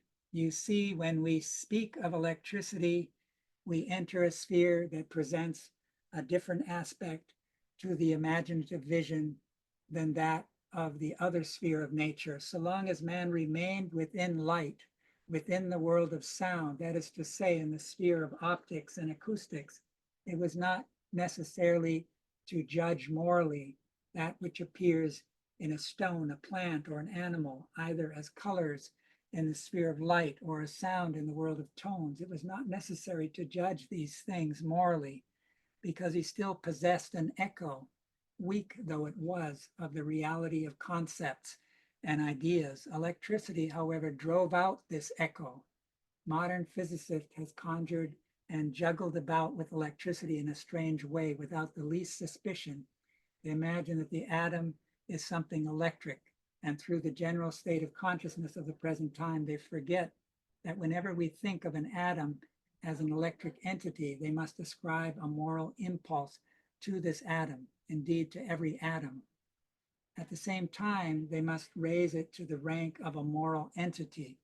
But I am not speaking correctly, for in reality, when we transform an atom into an electron, we do not transform it into a moral, but into an immoral entity.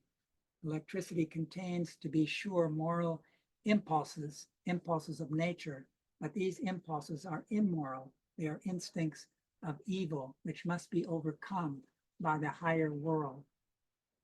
The greatest contrast to electricity is light. We look upon light as electricity, we confuse good and evil.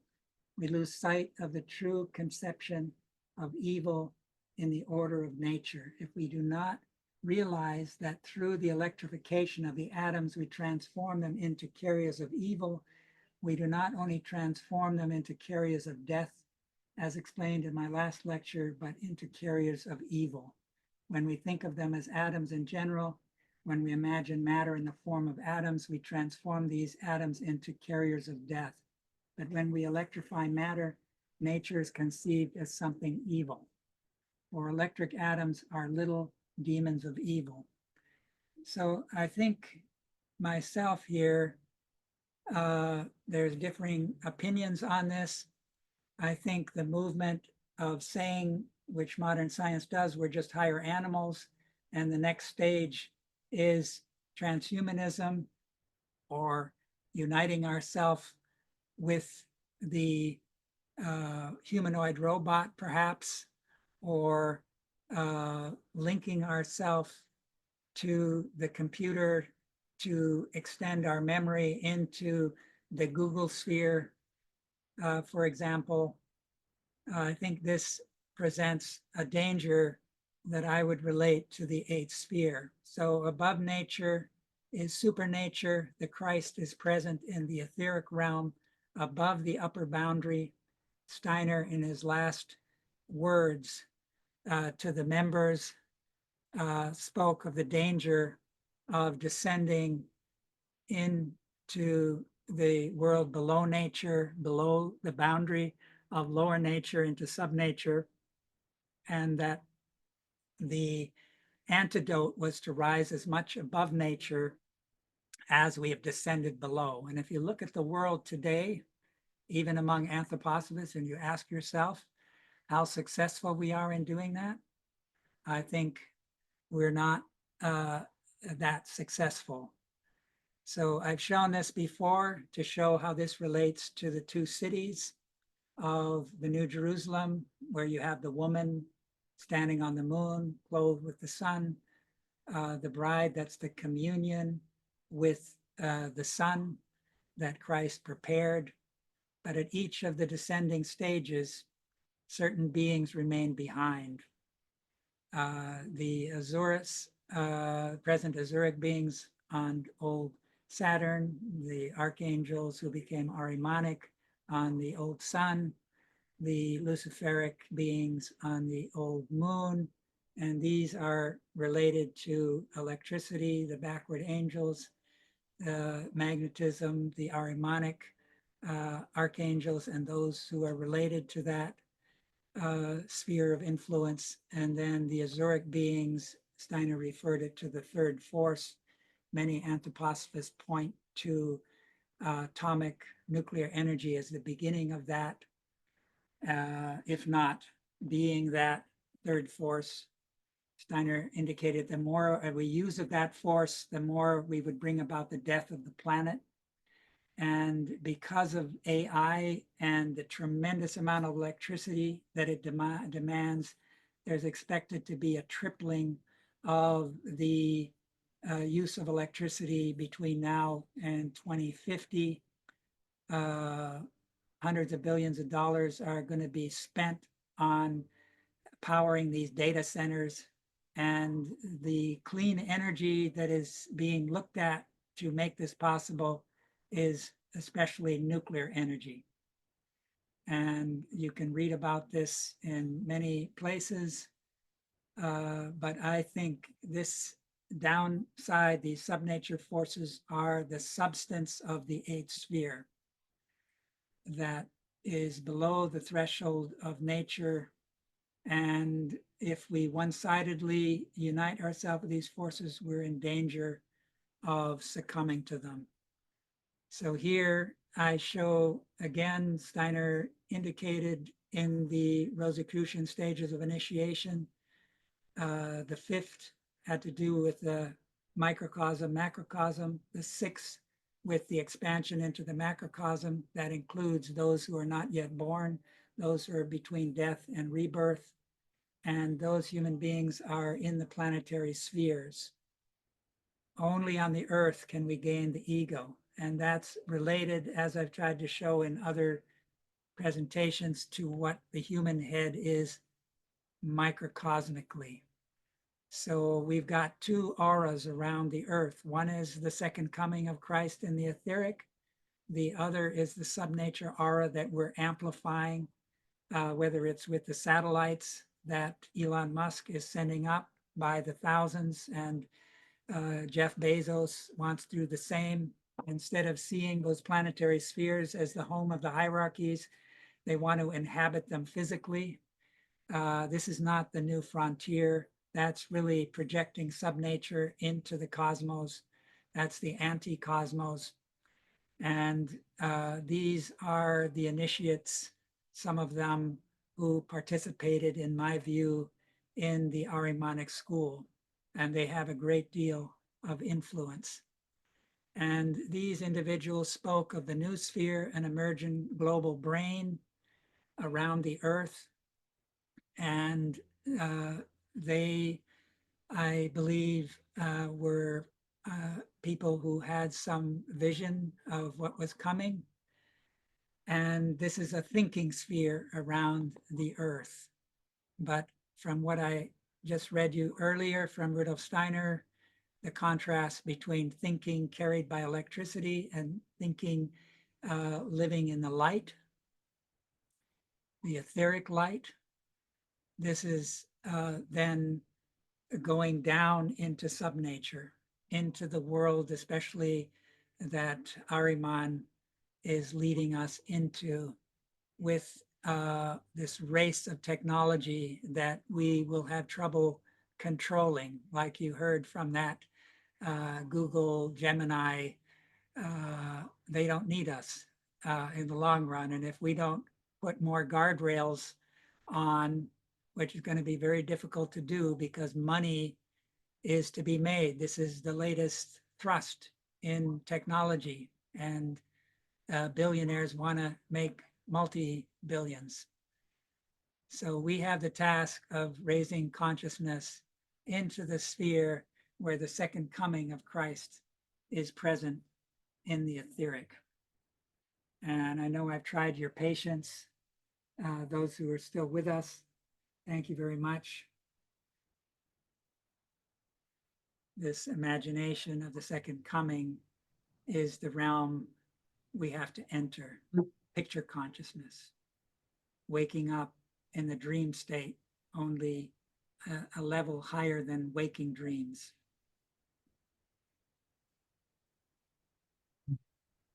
Okay, dear Florian, thank you so much for your super intense presentation.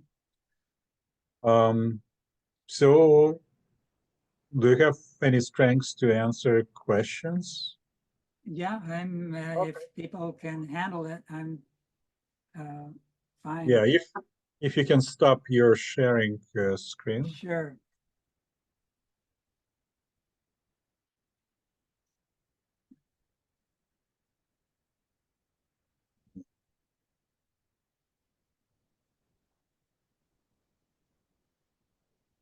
Okay, dear friends, do you know what to do? So how to raise your hand, and yeah, don't be shy, just ask a question. I know it's a little bit overwhelming, as usual. But yeah, please go ahead.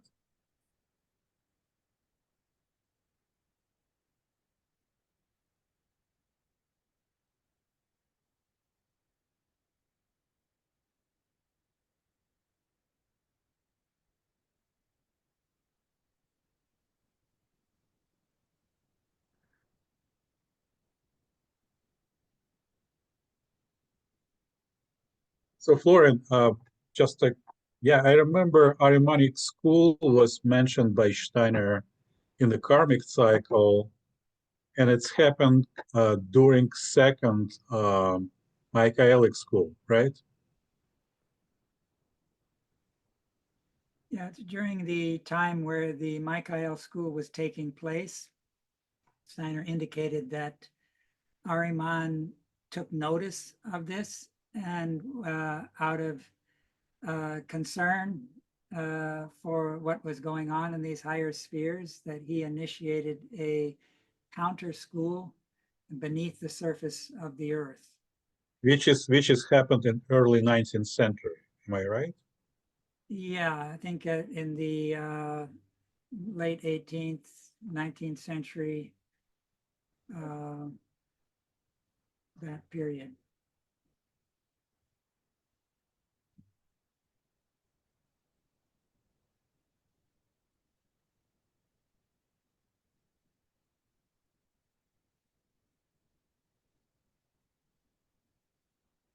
Okay, so um,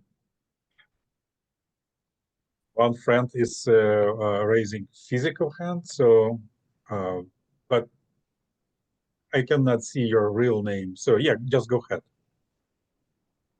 Thank you. Mhm. I'm Geraldine, and Geraldine. Geraldine. I'm in Australia.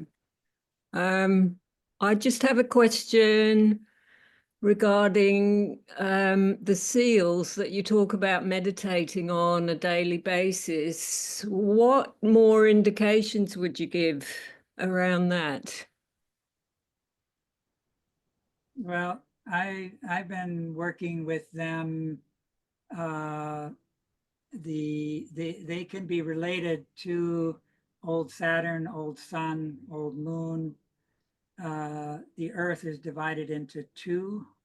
The one with the two pillars, uh, the Mars and Mercury half, and then we have the fifth seal, the woman standing on the moon, is related to the Jupiter condition, and then Michael with the dragon is the fifth or the sixth, I should say, and that's related to the Venus stage, and then Vulcan would be the last of the seals. And if you take the days of the week, the Saturday would be related to the Saturn seal. That's the first one where the Son of Man has the seven stars in his right hand and the seven candlesticks, the seven churches, etc. So you have that as the Saturn seal. The one that I dealt with earlier with the lamb, sacrificial lamb surrounded by the four living creatures and the 24 elders would be Sunday. And then Monday would be the horsemen of the apocalypse, the descent of intelligence, etc. And then that would be then Monday, Tuesday. Let's see, where are we? Saturn, Sun. Let me get that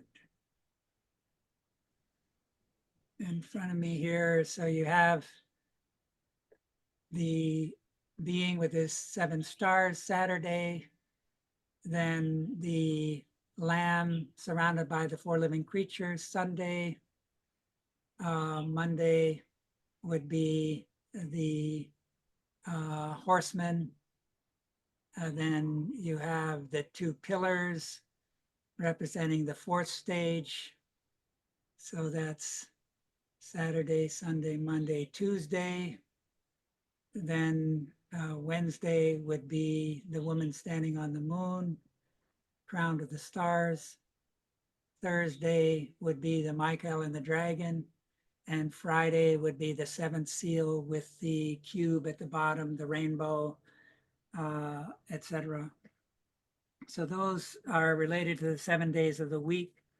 So the way I've been working with them is to, in the evening, to bring whatever you've gleaned from the day, studying some related themes about these seals you can bring with you from the day through your contemplating and reading these things, studying what Steiner has to say. But then when you actually meditate on it, you just view the image and you allow it to speak to you. And it's a language of symbols that we need to learn to enter the astral world. The astral world is a world of images. The future is now in the astral world. That's the world of the seals in the book of Revelation, and the trumpets that are related to the world of Devachan, or the world of tones. So that future is already there. And the book of Revelation tries to provide windows into that future. So it's basically using this faculty of inner seeing to try to bring the color into these pictures, like red and blue is a very powerful part of them. And that's related to the red and blue blood and the in-breathing, out-breathing, the two pillars. So there's a tremendous amount. Rudolf Steiner said, if you have these seals in a room hung up, it's important to speak only things that are worthy of speaking, to be careful about just chatting in such a room, that could make you sick or ill. But otherwise, they can have a healing effect. To work with them, to have them in a room, to see them, as well as contemplate them in a meditative way. And he also mentioned, do not eat, that have a meal in this room. Mm-hmm. Florian, about meditation techniques. So you have like hard copies, or you have those physical images, mm-hmm. and you just placing in the front of you and you contemplating. And this is mostly thinking meditation, or you just simply concentrating on the image. You close your eyes and you see it inwardly. So that's part of waking up in this astral world where we're normally dreaming, to generate images. We have to bring thinking into our will. Thinking, the will is asleep. And so by bringing thinking into the will, we bring light into the darkness. So when we generate these imaginations through inner will activity, we're bringing light into the darkness. And our angel can help us at that point. When the angel witnesses that light, it strengthens our kinship to the angel. The angel has its lowest member, the etheric. And the etheric world is a world of imagination. That's a reflection of the astral world in the etheric. So the language of the angels is imaginations. They're the messengers. And Florian, but before, shall we study them? Like, just simply looking on them, just study them in all details, right? Yeah, studying them, and also studying what Rudolf Steiner, what Emil Bock and others who've worked with them, and the book of Revelation, studying that, living into that. The Gospel of John is written by the same beloved disciple. And that's a book of initiation as well. It has the number 7, the 7 miracles, etc. And so it's deepening our relationship to the mystery of Golgotha is also a part of this. So studying like by looking at it, so this is like first stage, and then they just simply coming in your imagination when you are meditating, right? Mhm. With Yeah, help when of you're your meditating, you're closing your eyes, you're turning away from the outer world, you're trying to silence your usual thoughts, and you're trying to build up this picture. And you can have a mantra that you say with it that you could say before you start the meditation, and maybe end with some words from the Gospel of John. I use, for example, the prologue to the Gospel of John. Rudolf Steiner spoke of how it has a magical sort of force that starts with, in the beginning was the Word. Yeah.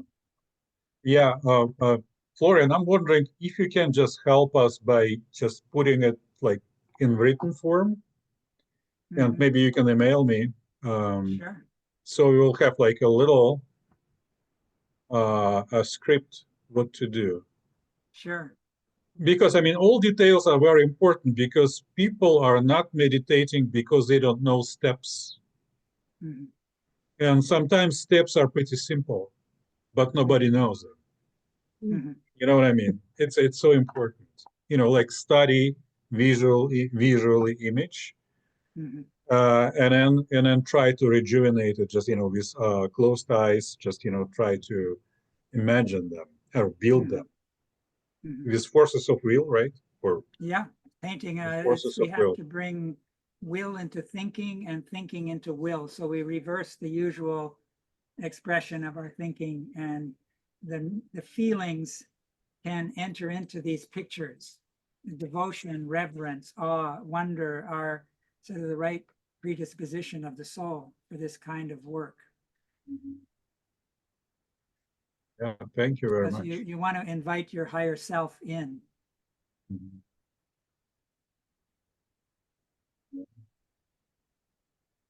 Okay, more questions, dear friends. I know it's very late in London, and it's also kind of late in the East Coast. So people left. So, but if you're fresh, just go ahead because it's only 5 o'clock in Honolulu, and looks like Florian in very good shape. So go ahead, Jeremy. Be on. Okay. Okay. This is a question for Karin. Karin. Karin. Yeah, here I am. Sorry, I'm not able to put in my video. Sure. I've, Sure. Okay. I've gone horizontal. So just thank you so much, Florian, for your amazing research. And I'm just really moved by your work. But what I wanted to bring up was really more from a place of, all that you give and taking up this work oneself. It does, and even working with one spiritual path, there's always an element of fear. And I think when you bring all these images, there is the fear of the spiritual world. And I don't know if I'm the only one who feels that way, but I think the sense of approaching the threshold is, does make a human being feel some trembling. And I just wondered if you could say anything about courage. Yeah, Yeah. so we're in the Michael age, and light, this quote that I gave earlier, where living thinking that's warmed by the heart forces, moral ideals. So Steiner spoke of how we are closest to the angels, archangels, archai. So angels overlight us individually, archangel overlight groups of people, and that can include anthroposophical groups who create a circle and work together. And then there's the archai. So he says if during the day we have ideals that we embrace, that we fire with inner enthusiasm, youthful enthusiasm, even if we're old, then that sets the stage for strengthening the relationship to our angel at night. If when we listen and speak to other people, if we imbue that listening and speaking with a moral dimension, then we set the stage for a strengthened relationship to the archangel. And if we really imbue our relationship to other people with genuine love, authentic caring for the sake of the other, then we set the stage for a relationship to the archai, who lead larger. Michael is becoming the archai of our time. And so I think taking in the anthroposophy itself and seeking to live by it, where we, just like we need food for our body, we need food for our soul, and that that can engender courage. If we have the courage, is really the heart is where the initial battle is. That's why in the red window of the Goetheanum, you have the dragon in the heart. And Steiner says at this time of the year, leading up to Michael Mass, the dragon forces that come from below wind their way around the heart. So we have to make the heart a sanctuary for the Michael Christ being. And that celebrating the festivals is a very helpful way. And it's just like the days leading up to Easter, the days leading up to Christmas.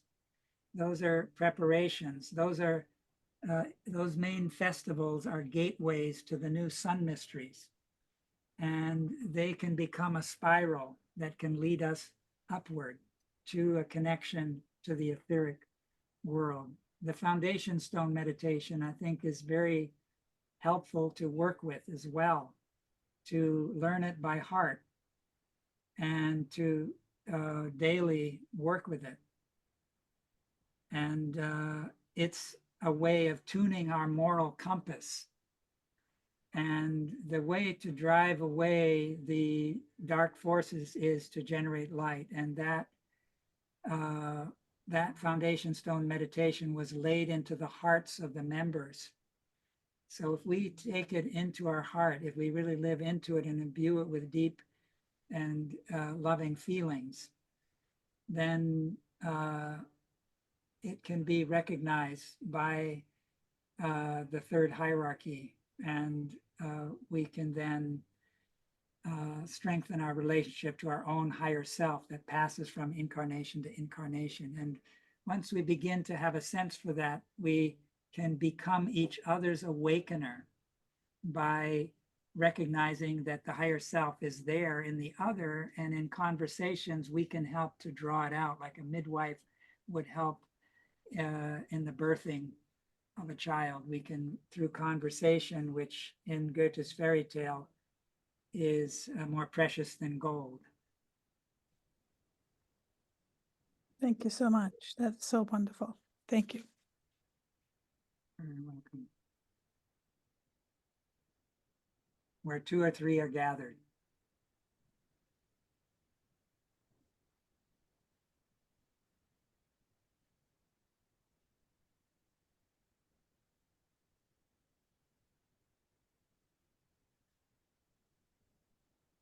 Okay, dear friends, so if we have no questions to Florian, I think it's good time to finish.